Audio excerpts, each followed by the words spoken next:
Hey y'all, I don't really feel great right now, but I gotta make this video because this is a part of the journey.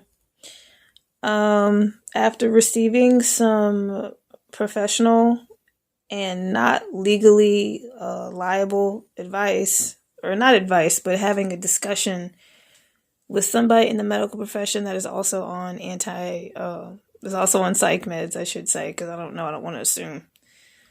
Um, I have reason to believe that my anti anxiety meds have developed migraines.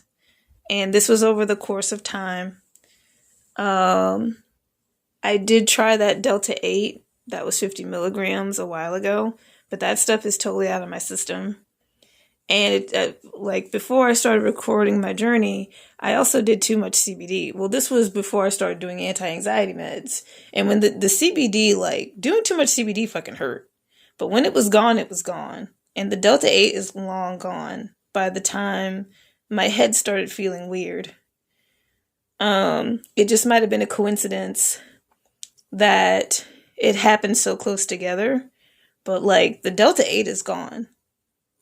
And residual effects are less likely to take this much time to develop. So even though I have lights on and stuff, and I had sound playing, I'm gonna turn that back on.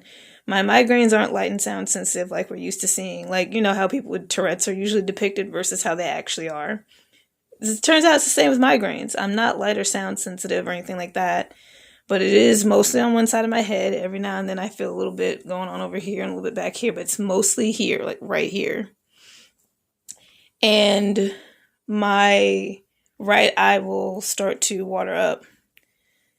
And apparently that's a migraine.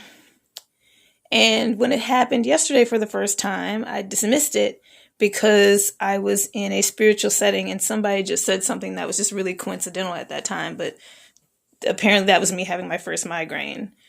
Also, while I was having my first spiritual awakening. But it didn't last that long. And it's like my biggest thing is that, of course, I hope that this doesn't last like a long time. I hope like this issue gets fixed, and I hope that I don't get caught up in the cycle of taking medication to ease the pain of taking medication to ease the pain of taking medication.